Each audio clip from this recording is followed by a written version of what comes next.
You two look like you're plotting to decode the human body. I'm trying to understand ketones, but feels more like alien language. Yeah, we know they are energy molecules, but not why they matter. Then let's break it down.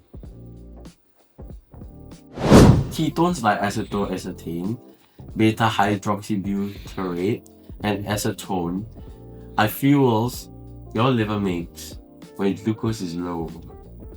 So they show up when you're fasting or exercising a lot?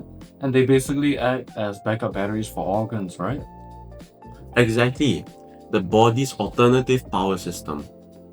Okay, first application, epilepsy. How do ketones help there? The theory is that ketones calm brain activity by reducing excitatory signals and boosting GADA. Practice that becomes the ketogenic diet for drug-resistant epilepsy, right? Yes, higher ketone levels often mean fewer seizures in patients. Okay, next, diabetes. Why do ketones become dangerous here? The theory is that without insulin, cells can't use glucose, so the body overproduces ketones, causing ketoacidosis. And the practical side is simple. Patients use urine strips or blood BHB meters to detect rising ketone levels early. So understanding the chemistry directly prevents the diabetic emergency. Third application, sport performance.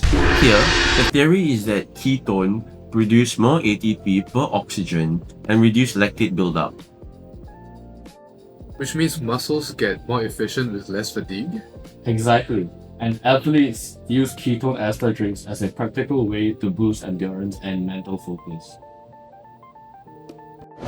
Last one, neurodegenerative diseases. What's the theory here? Neurons in Alzheimer's can't use glucose well, so ketones bypass the energy block and fuel the brain directly. And in practice, researchers use ketogenic diets or ketone supplements to support memory and cognitive functions. So, ketones help stabilize the brain in epilepsy. Warn patients early in diabetes. Improve performance in sports. And support brain energy in Alzheimer's. All by applying biochemistry to real-world problems. That's the power of biomedical science, bringing theory into practice. So, overall, ketones aren't just molecules from dieting. They're a powerful backup fuel the body uses when glucose is low.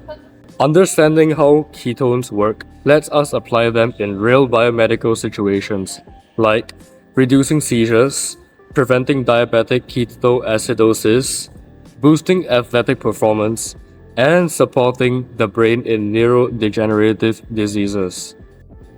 In every case, the same metabolic principles, energy, production fuel, efficiency, and cellular balance are transformed into real-world tools, therapies, and technologies. Ketones show how basic biochemistry can directly shape patient care and human performance.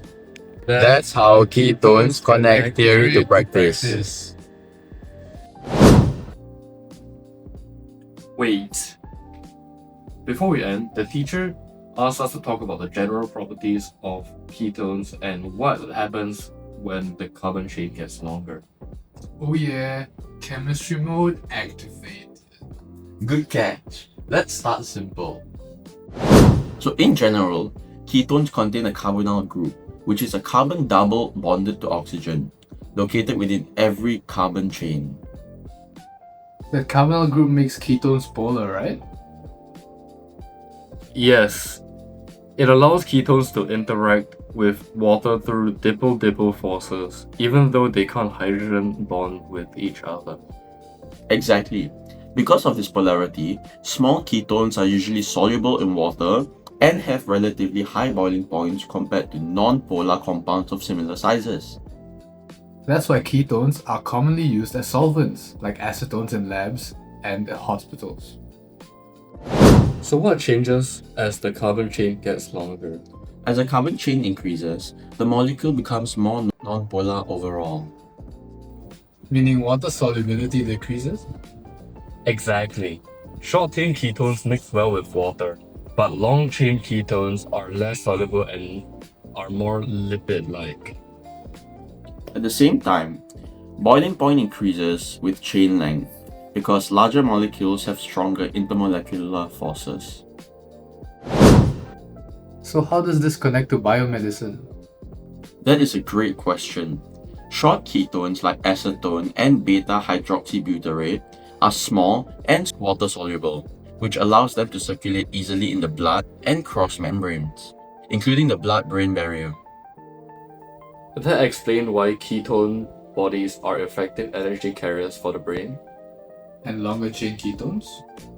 They are more hydrophobic, so they are more likely to be involved in lipid-based systems such as drug delivery or membrane interactions, rather than rapid energy transport.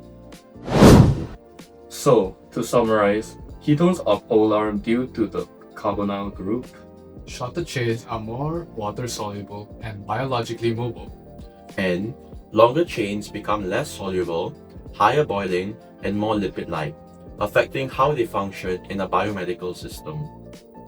Understanding ketone properties helps us predict how they behave in the body. Scene fit. Oh yeah.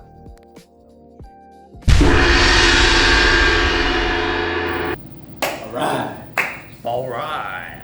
Let's play some Clash Royale.